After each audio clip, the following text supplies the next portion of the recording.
Hi, folks. This is Abel James, and thanks so much for joining us on the #1 award-winning show in health, Fat Burning Man.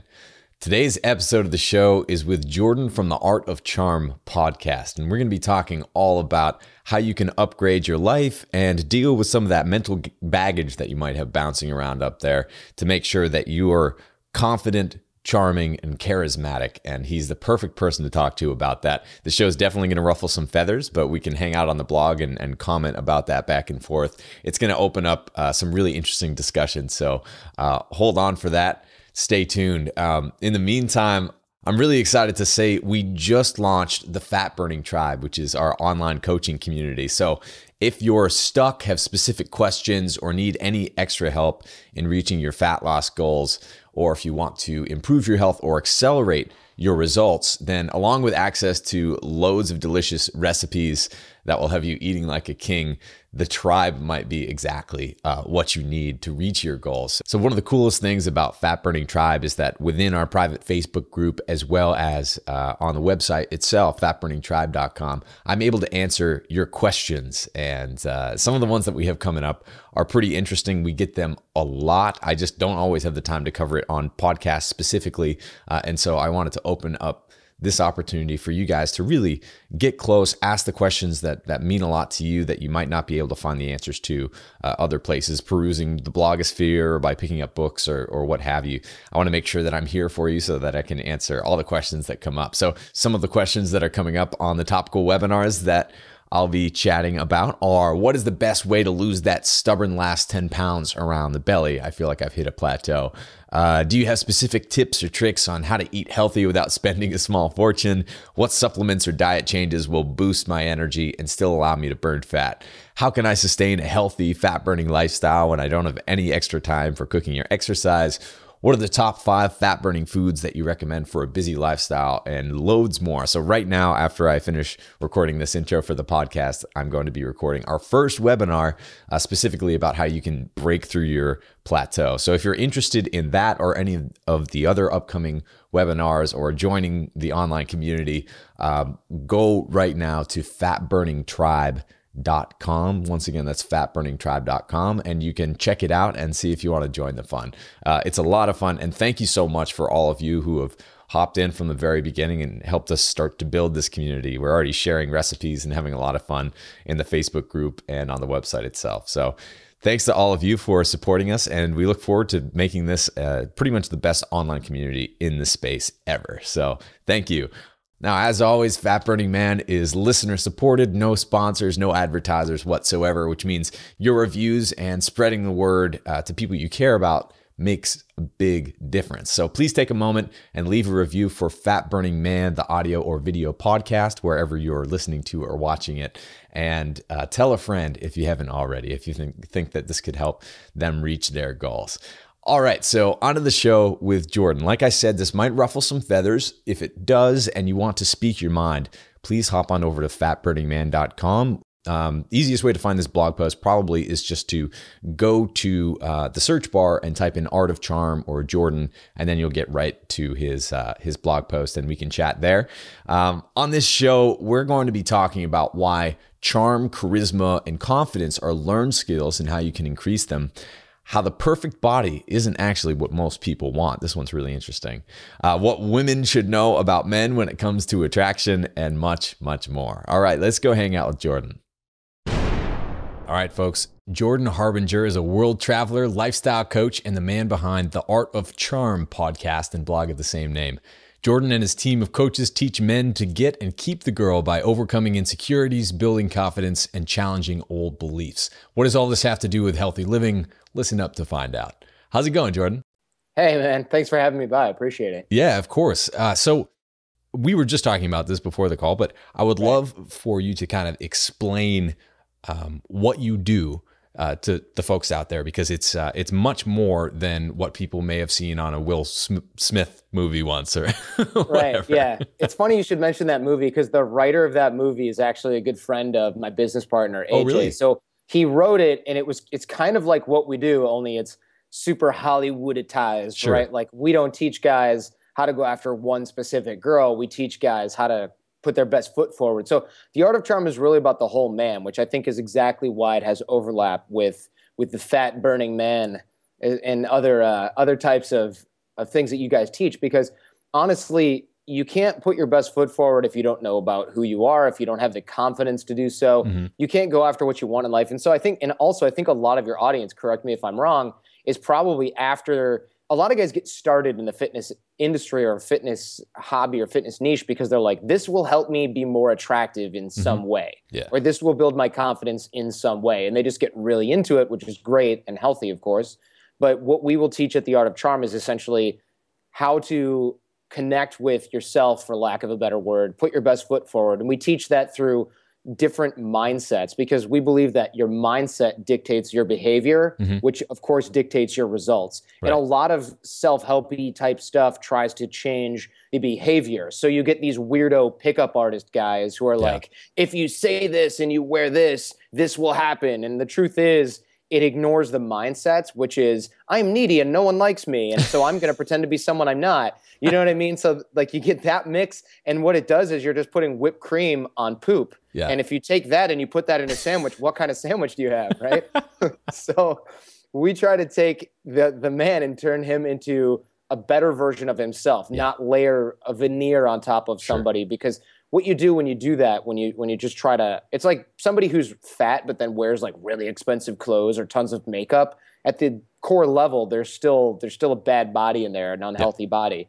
So we don't want to layer veneers on top of somebody. We want to help create a healthy being from the inside out. And that's much more attractive than the guy who's like, check out my light up necklace. What's your phone number?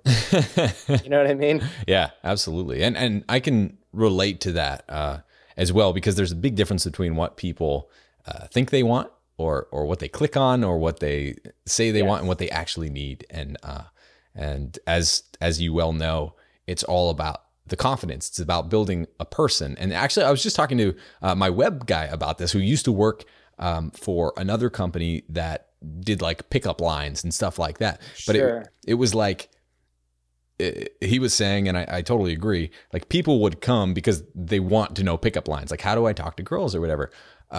But what they actually need is to build confidence and become like, if you're a cool person with cool experiences and you kind of have your stuff together, you know who you are, then you never need a pickup line ever again in your entire life. And that's kind of what you're getting at, right? 100%. You don't need to learn any sort of external tactics. Even when you come to the Art of Charm and you do learn some external tactics like body language and nonverbal communication, we're teaching you that because what your physiology does has a profound effect on your mindset. Just like being healthy has a profound, physically has a profound effect on your well-being and your mindset. So communicating confidence nonverbally has an effect on your mindset, and your mindset, of course, has that effect on your behavior. It's a virtuous cycle. Yeah. So it's very true. Guys we actually call this concept hiding the broccoli at the Art of Charm, because in order to get a kid to eat broccoli, you dump a bunch of cheese on it, right? So you hide it under some like Cheese Whiz.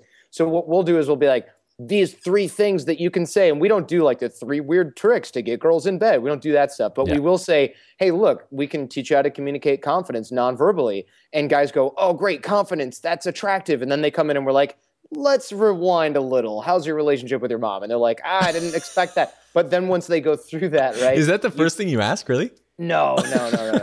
No, I'm exaggerating a little bit. But we do dig pretty deep, and guys will come in and they're like, I thought I was going to learn all these cool ways to get girls attracted to me or like set up dates. Sure. And then they come out going, wow, I walk differently. I have different types of eye contact. I'm much more connected with other people. And this isn't woo-woo, yin yang type of stuff, which is fine in itself, but there's very practical application here. A lot of our clients are engineers, military, a lot of special forces guys and entrepreneurs, because guys like you and I, because we like practical things. I don't usually like, if someone told you to be nutritious by, manifesting healthiness into your food, but they still went to McDonald's, what would their results be like? Yeah. Right. So you've got to actually start with some raw material and some practical application.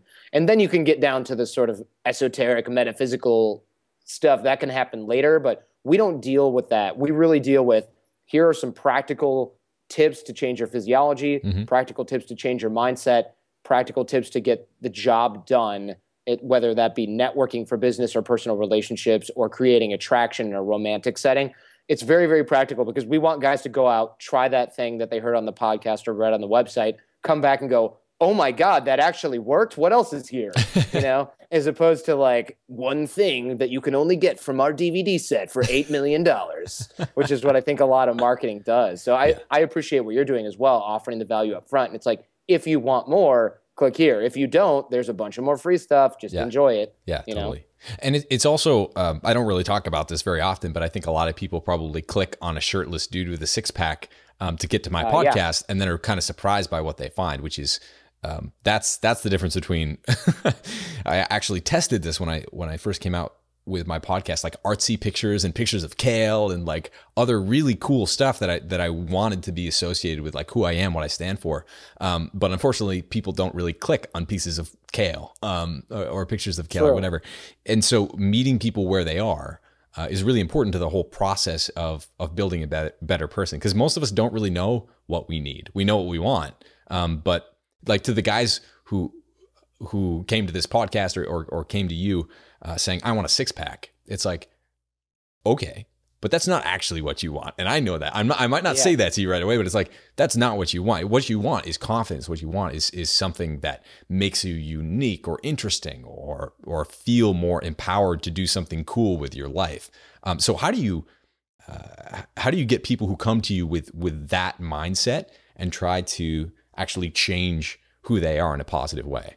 Yeah, it's so funny you should mention that because either you and I talked about this when I interviewed you and almost that exact same bit, or it's something that you and I really, really share so tightly that I can't even remember when it was separated because it's so true. You get people, our job as coaches is to take guys that go, I want this. And we go, yeah, that's great. You will get that, but patience, grasshopper. And then we're like, step one, this and this and this. And they're like, what? I don't want to do that. I don't need that. It's like, just try that and then I'll give you what you want. And they're like, oh my God. It's like that Zen poem, like Zen story. How do I get closer to enlightenment? And the guy's like, are you finished with your rice? Yeah. Then wash your bowl. And the guy's sitting there like, what does this have to do with, I get it now. Yeah. And it's so funny because as coaches, we do have to give people what they need, but then as the marketer, you have to give them what they want. Mm-hmm. And you can't just dupe people and be like, we're going to teach you this. Just kidding. We lied to you. That's not a good way to build trust either. So we really have to balance that line. So what happens is guys will come in and they think, okay, they'll come to the podcast rather, and they go, I want to get girls to like me, or I want to get a better job and I want to make money offline and figure out ways to change my life because I hate my job or I don't like my social situation. And it's everyone else's fault. It's circumstances, it's society, it's the economy or whatever. Yeah. And then we talk to them. We're like, you know what? You can get a little bit more results here by doing this. You can get a bit more women interested in you by doing this. But also, here's another thing you should look at. Take responsibility for yourself. Don't blame outside parties. Have an internal locus of control, for example, right? And they'll go, cool, that phone number thing worked. And also, internal locus of control. And then over the hours of listening to the show or during the live training that we have here in LA, guys will start to go, oh, okay, I get where that is. And then sort of at the end of the transformation process, after the boot camp or during the boot camp, guys go, that stuff's actually more important than what I thought was going to be the key before. But you really have to guide guys there by the hand. And that's okay. We're totally willing to do that. Because when I first started this process 9 years ago, I remember reading things like, have your life in order. You don't want to be the kind of guy that relies on other people for value. And I was like, what do I say to girls at the bar? And the guy would be like, no, you know what? You should have a career that you want, be happy, focus on your own happiness. And I was like, yeah. What do I say to the girl that I like? I want to shake this guy. Yeah. So I understand we kind of have to be like, hey, do you want to learn what to say to the girl? Yeah, I do. Okay, cool. Come here. I'm going to show you all kinds of stuff that you need. Oh, and also we'll show you that. But after I'm done showing you the good stuff, you'll realize that was a bunch of baloney. You didn't really need it. It's true, it works, but it's a crush you can throw away after day 2. Yeah, totally. You know what I mean? Yeah.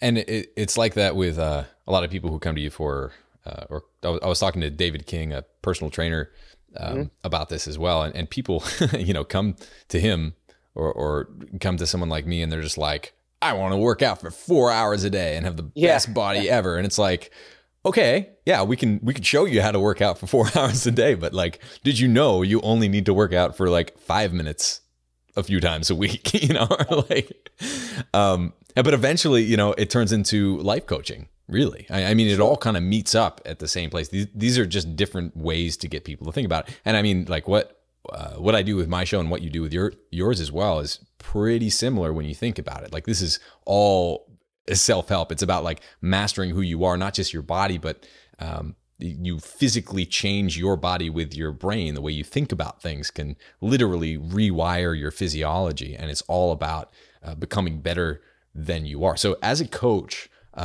or as someone who helps other coaches and teaches them how to do it, how do you actually enact that change? It's funny. I can actually see you kind of being like, here's the 4-hour workout. It's 3 hours and 45 minutes of reading material and 15 minutes of squats and deadlifts. It's really difficult to enact change in people. Obviously, it's that old cliche, right? The guy has to want to change, right? But what you can do, and what guys already have done in large part by coming and downloading your show, for example, is they go, all right, I want this result that I think I want. This is what I want. This is what I say I want. This is my perceived reality. This is where I am now. And that's always the result of some sort of particular pain point.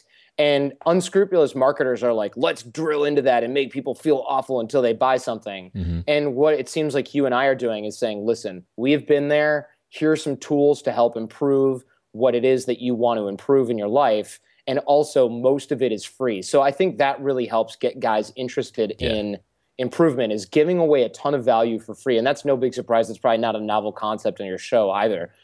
So where we come in at The Art of Charm is we have to sort of wiggle in between where guys feel like they want to be and then like the male ego. Because guys, their first thought when it comes to this stuff is, I don't want to need this. So this is maybe an objection that you deal with a little bit less, because I think some guys are like, I know how to lift, bro. I don't need that. And you're like, well, I'll teach you this and this and this. And like, cool, this guy knows what he's talking about. But I challenge you to find a guy.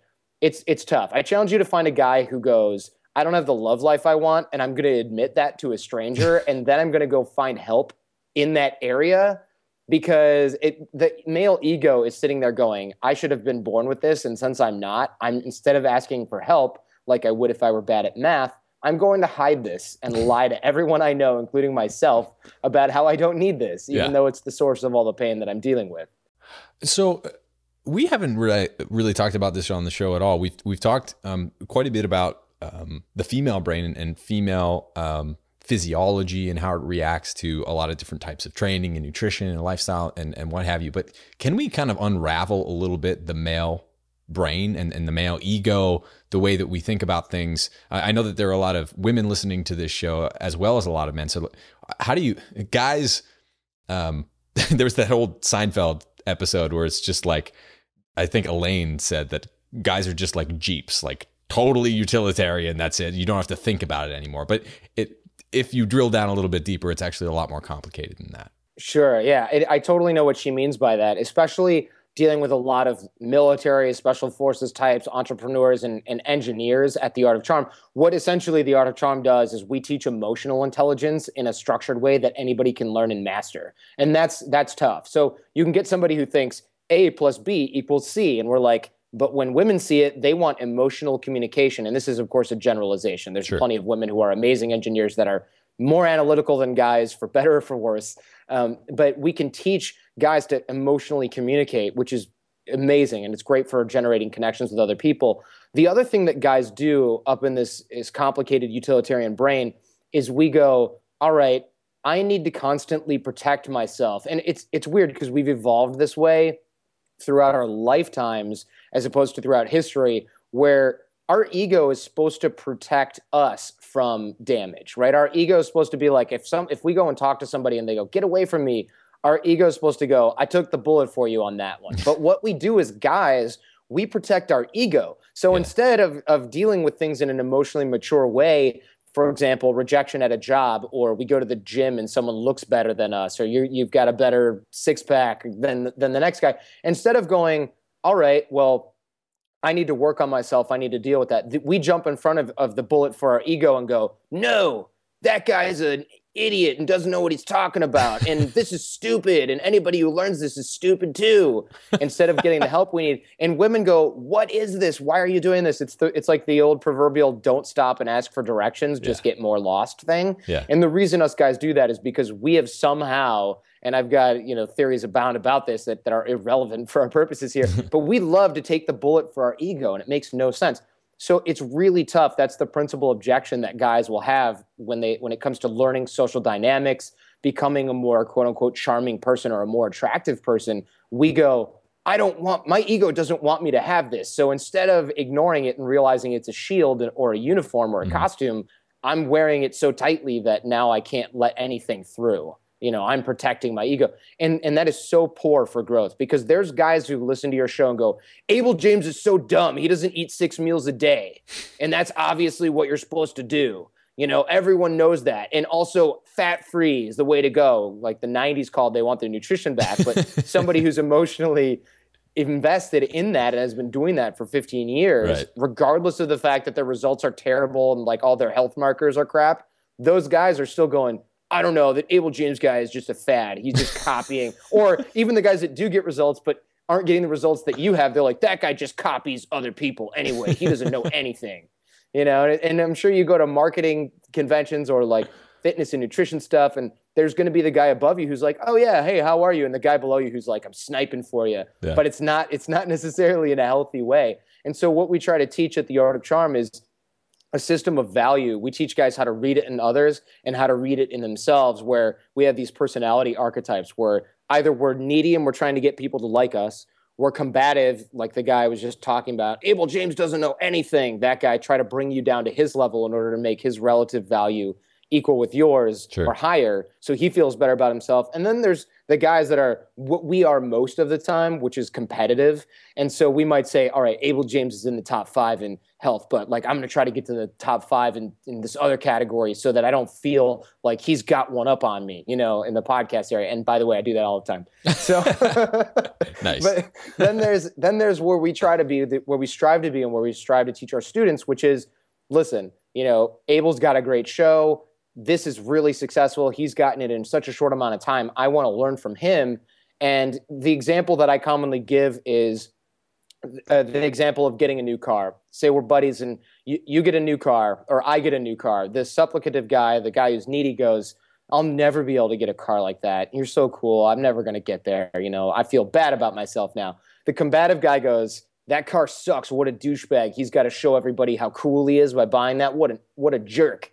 And then the competitive guy goes, yeah, that is a cool car. But, if I were you, I would have gotten the spoiler put on there, the V8 put in there, the leather seats. I don't know why you got fabric in that sports car. It looks ridiculous. And then, of course, you get the guy who's the 10. We call it the 10, the high-value guy. And this is the epitome of what we try to teach at the Art of Charm. And he goes, wow, this is a great car, well-deserved. You look good in it, man. You've done a lot of hard work, man. Congratulations on the purchase. And then you find out that the guy who said that has like a Bentley. He just didn't feel the need to bring it up and rub it in your face, right? Because he was letting you have your moment and he was giving you the value. And that's such a high value archetype to do. And if all of us were like that, both in business, politics, even just in our social lives, and that's really the aspect that we focus on at the Art of Charm is your social life, it is so naturally attractive and it is such a win-win for everybody around you that it's contagious as well. If you tell me, man, I listen to your show and I really like it, I'm not like, what a jerk. I'm like, this guy's great. What can I do to help him? I do, by the way. He made me feel good, He made me feel good. And I appreciate that. And, everybody appreciates those good feelings. And it doesn't cost you anything to give it out. It's like the world's best kept secret, right? You can give away good feelings to other people for free. And in return, you get more of that. Right. It's unbelievable. And so if you can teach guys the mindset and the mentality that internalizes that, they become so much happier. Everybody else around them becomes so much happier. And then what happens when you do have the occasional sad day, but you're surrounded by a bunch of happy people, right? You come right back up. So it's almost like it's like this weird secret that isn't complicated at all, but just takes time, and habits take time to form. And I'm sure that you talk about that. I know you talk a lot about that in the show as well. You can't just decide to get fit tomorrow. You've got to build in habits of eating more vegetables, working out the right way, resting the right way, stuff people just don't want to do / don't think is as important. And it takes a lot of time for guys like you and I as coaches to like zoom in and drill that, right? I'm trying to aim at my own head. I can't do it. to try to zoom in and drill it into our heads. Yeah. And it's very difficult. So when we can teach other guys how to do that, that's the juice right there. Cool. So why don't we talk about how guys first, then we can do the reverse. How can guys relate to women better? And then we can do women. How can they relate or understand men better? Yeah, sure. Since we primarily teach men here at AOC, it's good to focus on that. I can definitely comment on the other end, but I won't pretend to be a great coach. Right, but you can at least talk to with a lot of experience behind you. You can talk to how male brains work and how at least women can kind of understand what the heck is going on up here, because we do weird stuff all the time. Oh, we do weird stuff. And what's weird is it's so simple in a lot of ways that women almost have to kind of go, okay, what would I do if I were a hamster? What would I be thinking right now? And then it's like, the guy's probably thinking the same thing. But it's so hard not to overthink that. So my female friends all the time are like, he didn't text me. Does that mean da da da da da da da? I'm like, it probably just means he's at work or his phone's in his gym locker or like he didn't charge it for a day because there's nothing important that he thought about happening. And she's like, no. Because we went out and there's all these circumstances. And I'm like, no, he's probably trying to figure out why his car won't start. Not thinking about you at all. So definitely can talk about how guys can relate to women better.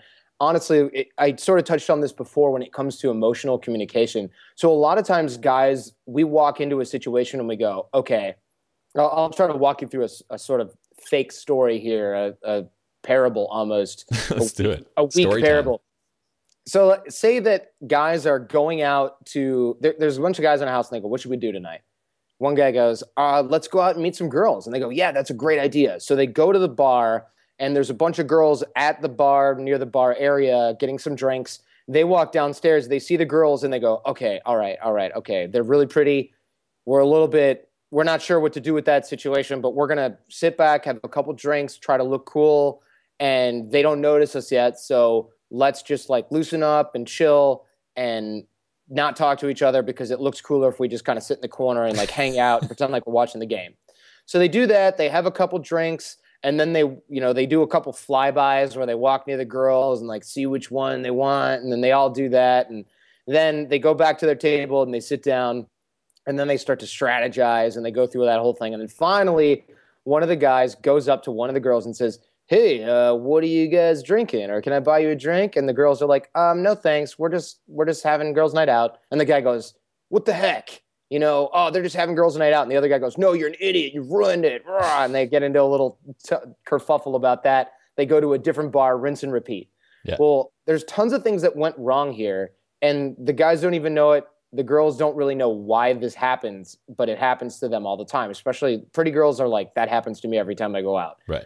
What happens is the guys, instead of going out and going, let's go have fun with our boys and kick back and relax, they went out with the agenda of meeting girls. Now, goals are one thing, but when it comes to social goals, if you have some sort of weird agenda, like let's go out and get this desired result tonight, like let's try to copulate with females. Right. That's not going to look good on you because you're going to have those shark eyes and that weird behavior that says, I'm not here to get to know you, but I'm here for a specific result. Mm-hmm. And that is no good. And then when they walk in, they don't realize that their first impression isn't made when one guy decides to man up and go talk to them. Their first impression is made when they become a blip on the girl's radar. So what that means is the second they walked in the door and the girls glanced over at the door to see who was coming in, that's when their body language, vocal tonality, eye contact, nonverbal communication, the way they related to the doorman, the way they related to the host, the way they related to each other, that's when all that stuff needed to be in place. But instead they skulked in or they were, annoying each other or, looking at the floor, whatever, kind of non-confident maneuvers or body language or nonverbal communication maybe betrayed what their true intentions were. Their nerves were kicked in because they were outcome dependent on meeting a bunch of hot girls. Then they sat down, got some liquid courage. The girls are still going, those guys over there are creepy. They're checking us out. They're not saying anything. Girls need to fill in the blanks about what's going on. They are emotionally calibrated much more so than guys are. They've evolved over hundreds of thousands of years to detect safety concerns that they should be having. So dudes sitting in the corner staring at them, there's many things that could be going on there, but the one that dictates that they'll be safe, the assumption that's the safest is those guys are weird. Yeah. Or creepy. It's not, oh, they probably are wondering which one of us pretty girls to come and chat up first because we're so intimidating. They're thinking, why are those guys just looking at us and slamming shots of whiskey? That's not cool. We should make sure that they're not allowed to talk to any of our friends. Right. That's, and so then the guys do the flyby and the girls are like, creepy. They're walking up closer to us. It's almost like swimming in the ocean and that like you see like a fin pop out of the water. You're like, maybe I should get out of here. Yeah. Instead of, oh, they're interested in us. Because honestly, if you're interested, the girls are wondering, why aren't they saying anything? Mm-hmm. We're not scary. We're girls. And the guys are going, oh my God, they're so cute. What do I do right now? But that's not the kind of guy that girl wants. She wants a confident enough guy to do that. So we're dealing with two different mentalities here that are butting into each other. These are not complementary at all. So in other words, the guy's emotional communication or lack thereof is saying totally different things than their intention. And the girls are going, ugh, I don't really know if I want to deal with this. So when the guy finally does decide to say something, he's so way, way too late. He's 20 minutes. He's been done for ages. The girls are no longer interested. It's better to walk up straight from the door and go, and not have a clue what you're going to talk about, stumble over your words, spill a glass of water on the bar and go, wow, I'm nervous. Don't know why. It's much better to do that than to walk up with like the cool guy walk, and then try to make something happen out of that after 20 minutes of drinking. And the way that guys don't understand, women are approaching us all the time too. And women all over your geographic map right now listening to your show are going to be like, oh my God, we do that. And we always wondered about this. Girls approach guys all the time. It's just that guys are so dense, we have to be kind of like hit over the head with it in order to understand it. And that's, again, our mindset. Some guys, especially like AJ who works here at the Art of Charm, a girl can like sneeze in the corner of the room and he's like, I'm pretty sure that she's trying to get my attention. You know what I mean? And like, it may be true. It may not be. We call it rounding up to 100. It's kind of like a girl steps on your foot by accident. Assume that maybe she's a little bit interested in you. And I don't mean like get creepy with it, but don't talk yourself out of it. Rather, talk yourself into it, because the worst you can get is a girl going, hey, I'm not interested. And then you say, nice meeting you anyway. And you go about your merry way. But girls will be hanging out and guys will be hanging out at the same bar, for example. And this happens all the time at Art of Charm boot camps and training courses. We'll be sitting there, standing there, and the guy will be ordering a drink at the bar, and some girl will go up right next to him and order something, or weasel in right next to him, or stand near him. And the guy, we're like, dude, talk to her, go for it. And he's going, oh, I don't know. And the girl stands there for a while and then walks away. And we call it the proximity alarm, right? And the guy's going, oh, I don't know. I didn't know what to do, or I didn't know how this worked. And so we got to work that out. And the girl's going, he didn't like me, because she's like, I stood near him and nothing happened. Right. See, that they're not going to walk up to us and go, hi, my name's Angela. You should totally get my number and we should go on a date and have babies, have babies. That doesn't happen. She's allowing us to start something. So if we don't have the guts to do that because our mindsets are poor and we're talking ourselves out of doing that, nothing's going to happen. And we are actually rejecting her at that point. And us guys, we don't get that. We totally don't get that at all, because we're not programmed to think maybe women operate in a different way. We think other people think like us, which is why we think we have to be Adonis figures with a six-pack in order to get girls to notice us, which isn't true. Right. It's because we place 90% of the importance on signs of youth and fertility in women in order for to be attractive.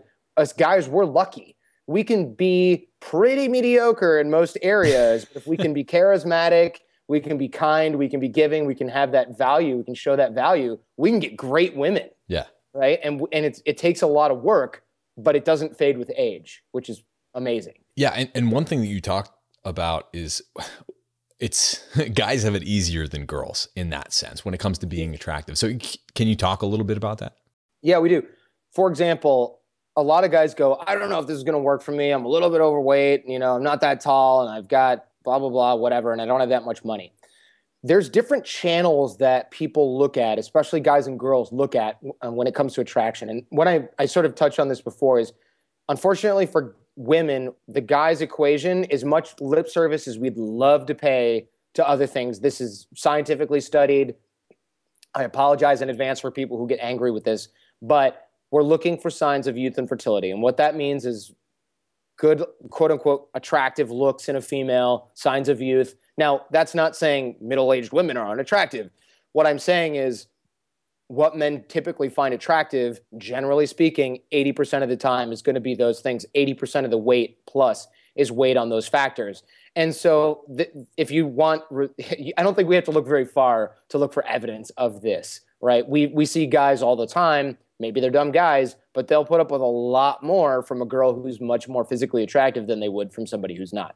That's all the evidence we need. I'm not going to dwell on that here. But for men, there might be 10 channels, 20 channels that women are looking at and making a subconscious decision as to whether or not that guy's attractive. Some of it is youth and fertility. Mm-hmm. Some of it is athletic ability, but the rest is the ability to provide, which, might be signs of wealth and, like I said, ability to provide. That, guys will dwell on that because that's one thing they can sort of wrap our minds around. But it's not necessarily the case that that's, quote unquote, all women want is money. That's not true.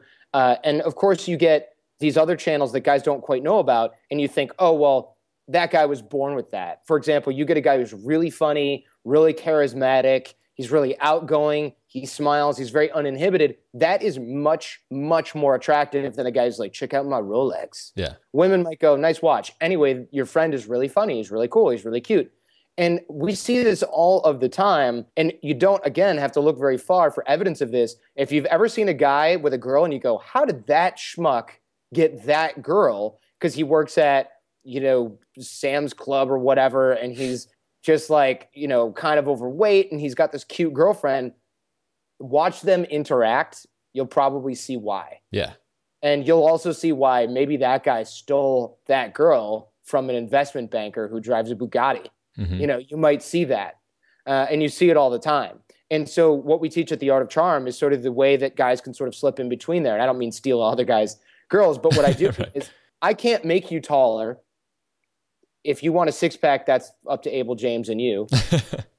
And I can't get you more money. I can teach you habits that are going to breed success, but it's not something I can fix for you.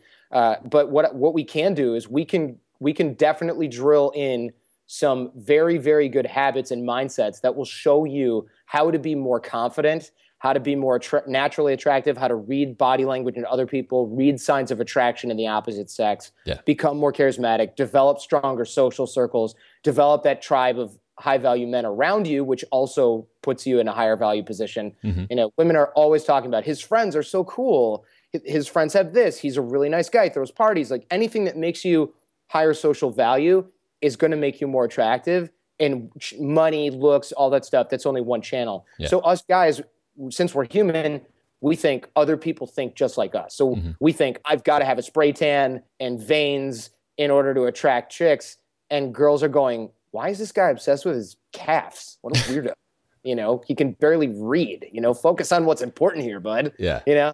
And so we can really focus on a lot of those areas, especially if our genetics say, hey man, got bad news for you. You're going to be rotund and have no hair.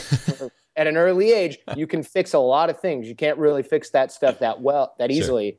Sure. We can work on all that. But what we specialize in is hacking your mindset so that you can develop that confidence, which is, again, ask any woman what they find most attractive. They're going to say something like sense of humor and confidence. That's going to be overwhelmingly the result. So we teach the components of that so you can develop that. That's super cool. A lot of people don't know this about the backstory of Allison and me, who Allison has been on the show before, and we've been together for years now. But at the beginning, she she told me this after the fact, but she actually tried to get rid of me. And one of the reasons for that is because she's just like, we went on like 2 lunch dates or whatever. And she's like, okay, this guy is good looking, has money, and I don't know what to think of that, because she'd had bad experiences with like good looking guys who like kind of can have, not their pick, but you know what I mean? Like, right. They're not exactly faithful subjects because they go, why should I stick with you? Right. I can do other things. And so that's what she was expecting, and like tried to like bat me away, essentially over like Christmas break or whatever. And I was like, oh, that's really interesting. And for me, in my response to that, I was just like, that's totally cool. But I had a great time with you, and I'd be interested in learning like why that was. Why did you try to get rid of me, or why did you get rid of me? And it was at that moment that she explains that that's how I was separated from the other pack of guys, because they'll do what you were talking about. They'll, one guy who around the same time my competition, I guess, was just like, he got the same email because she got rid of all the guys. I didn't know that, but she was like dating a bunch of guys and was just over it at that point. Yeah. And like for me, like I had no idea, obviously. But like one of the other guys is just like, I can't believe that you did this to me. And it's just going on about all this stuff. Sure. It's like they went on a couple of dates and like she's not doing anything to anyone, but it was the confidence to accept failure with grace that ultimately won her over, despite like the other stuff that most people would assume. Like she's good looking and people tell me I'm good looking or whatever, but like that's not what did it. It's that confidence. It's the humility. It's what you build, which becomes a reflection. Like I'm sure you're better looking now than you would have been if you didn't do that internal work, you know, course, and I'd understand. like to think so anyway. Yeah. Understand the external work as well, because like I have been much worse looking than I am right now. I've been overweight, I've been sick, whatever. When you do that internal work first, the external becomes a reflection of that over time. And it's really interesting to watch people over time, you know, the people who you went to high school with or whatever, then all of a sudden you see them in their 30s and they used to be strapping and good looking or really, you know, like slim women, the popular girls. And all of a sudden they hit 30 or whatever, like in their 30s, 40s, and they're balding and rotund or, you know, completely just look 20 years older than everybody else and the rest of it. It's like life catches up with you at a certain point. You can't get away with, you know, just being the popular person who has great genetics or whatever at a certain point in time. And for whatever reason, I think a lot of it has to do with just the poor quality of our food and our lifestyles at this point. But that timeline is getting squished closer and closer to our youth, such that, you know, when I go to reunions or whatever, it's pretty shocking the difference between, you know, people like you who clearly have it nailed, and just understand yourself and your body and who you are, and also the way to eat and live and the rest of it. And the people who are just burning candles at both ends, don't really get it and find themselves very depressed, overweight, and the rest of it. But it's not because the people who are looking and feeling good are going to the gym all the time. It's usually because they've done that internal work. Yeah, it definitely, there's something to be said for if you do start to have that physical downward spiral that everybody has. If you have great mindsets, you can work on things that you can control, and you can sometimes halt/reverse some of those effects. But if you just go, oh, I'm kind of getting fat now, oh, I'm kind of getting bald now, F it, and you start eating a bunch of crap, and you go, this is what happens when I get old, well, you're going to get worse, you know, and then you're going to think there's nothing I can do about it, and you have that external locus of control. It's all downhill from there. And so one of the core concepts of the Art of Charm is that you can control pretty much everything. And even if there's certain things that you cannot control about other people, you can either eliminate your contact with those people or cut it down significantly. And that's a huge improvement. We focus a lot on nonverbal communication, body language, eye contact, the way you sit, stand, walk, talk, the way you interact with people, the way you read other people's nonverbal communication, the way that you can read others' perceptions of you, manage those things without getting obsessed over it, that type of stuff. And that's what really dictates your level of confidence and, quite frankly, sanity after a while, is being able to sort of moderate a lot of that and realizing that there are certain things that you can and cannot control, and sort of relinquishing the outcome of that to not worry about the fates, you know. And it's funny you should mention that test that Allison put you through, because a lot of guys don't realize that there's always going to be constant tests like that inside relationships, outside relationships. And a lot of people don't like this term, but it happens subconsciously. It's not like she was like, I'm going to see which guy goes for it more. She was just like, well, I'm kind of over it, like you said. But the fact that we always say at the Art of Charm, it's not her reaction to you that matters. It's your reaction to her reaction. So she filtered, unintentionally or not, the guy who can't handle that ego issue, the guy who took the bullet for his ego and went, I can't believe you did this to me, you self-centered Right. person, whatever, if I didn't say that.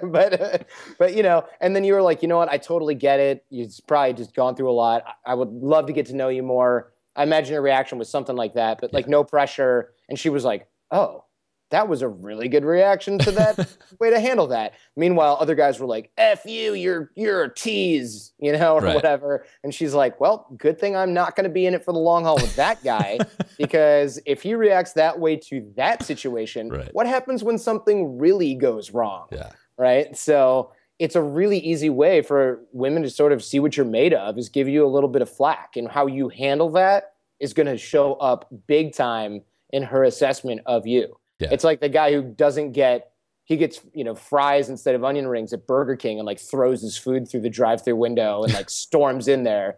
That's not a very attractive set of behavior, because it shows that the way that he handles situations, the control he has over his emotions is very little. Makes her feel unsafe. As a guy, part of our gender role, believe it or not, accept it or not, has to be that of a rock. We have to be strong when everybody else is not. Mm-hmm. And if you can't handle getting ranch instead of ketchup, you're not going to be able to handle what happens when she loses her job, or you lose your job, or a kid gets sick, or the car gets totaled. I mean, what happens then if you can't handle Chipotle versus mayonnaise, right? we're coming. I love that. We're coming up on time, but I would like you to cover a couple of other things. And sure. Yeah, it's for people who have been working on themselves. It doesn't matter if it's their confidence, or if it's their fitness, or their nutrition, or whatever. If they're making progress, ultimately what happens is a separation between the social connections and groups that they had at the beginning and the ones that they're kind of being pushed toward. So I think you can understand where I'm going with this. Actually, a lot of divorces happen because people like turn paleo and lose 30 pounds and they're all psyched about it, and the other person's full of resentment, and all of a sudden they're not in the same world anymore. So what do you do, or what do you recommend with the people who you coach, who are kind of experiencing that? Because you'd assume that your life just gets easier, the better looking you get, and the more fit you get, and the more confident you get. But actually it can be problematic for a lot of people socially.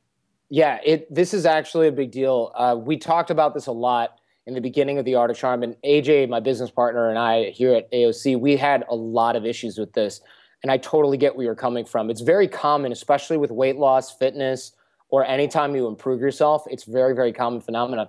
AJ and I had a lot of friends when we started going out and becoming more social and working on this skill set and networking more. We had friends who were like, "This is stupid. You guys are just making yourselves look dumb." They had that very combative mentality, and then we started to get good at it, and they were like, oh, I don't like this at all. You're hanging out with people that are more fun, that are more successful. The girls you're getting are higher quality. I don't like that one bit.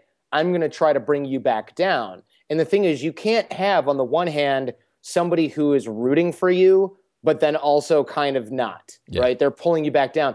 And sometimes, unfortunately, that's your family. Mm-hmm. It can be your partner. Like you said, you go paleo, you lose 30 pounds. Your partner, if they're actually very supportive, they go, damn, I better step my game up. My wife is looking pretty amazing these days. Maybe I should jump on that bandwagon.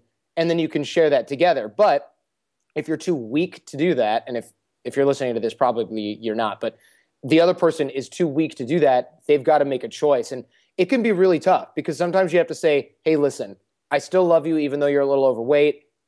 We were both there. You should do this paleo thing. It's not that bad. I'll help you.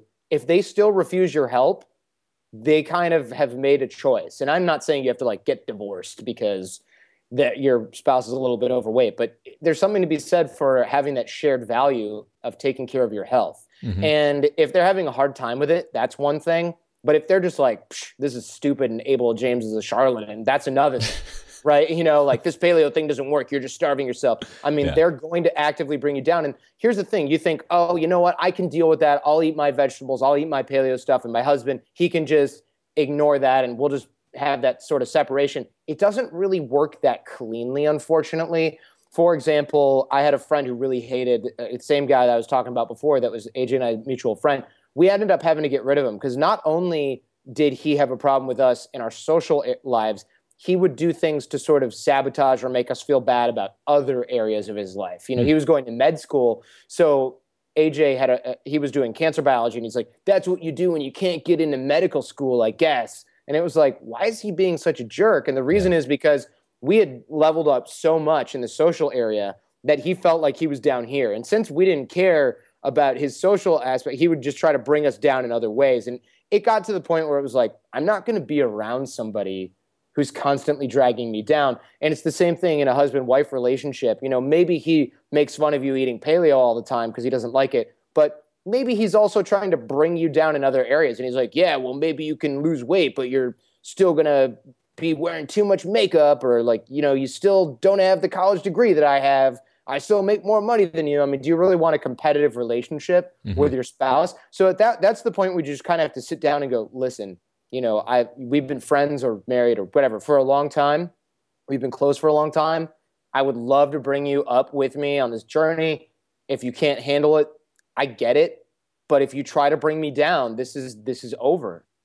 And they have to feel that. Yeah. You know, and if it's a spouse, go to a counselor. If it's a friend, have a come to Jesus with that person and tell them, listen, this is not something I'm going to put up with for very long. I get where you're at. I want to help you. We're tight, but you're basically just being an abusive jackass right now. And I don't want to put up with it any longer.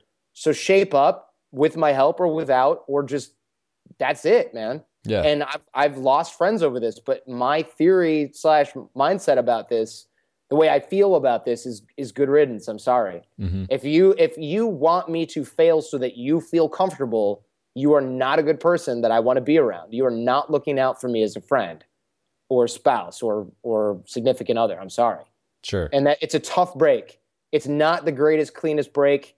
It's usually not going to even be on good terms, because it's not like, well, she wanted to live in New York and I just can't deal with the city. Yeah. It's, I want to improve myself and the other person resents me for being at that level.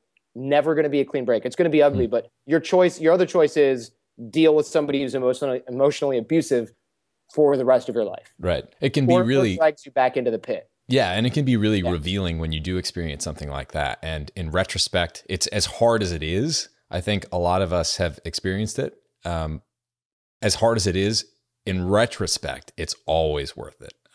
Absolutely. And then you find that all of a sudden you're surrounded by people who are like-minded and super positive and resilient and fit and healthy and happy and confident and the rest of it.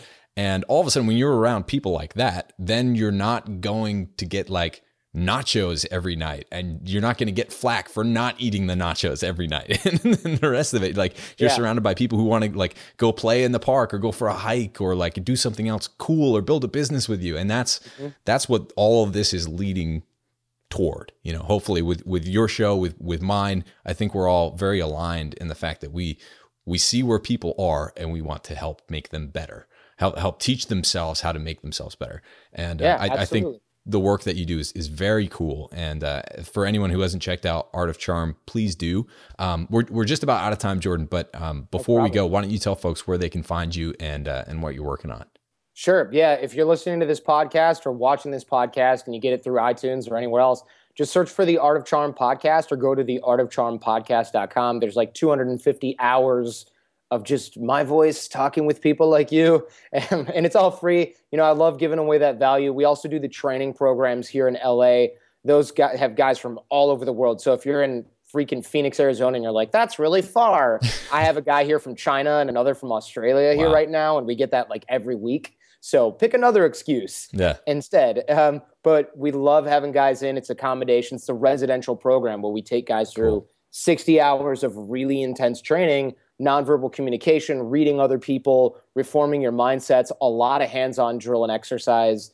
Single guys come through, married guys come through, college kids come through, wealthy entrepreneurs that could buy and sell you and I 10 times over come through.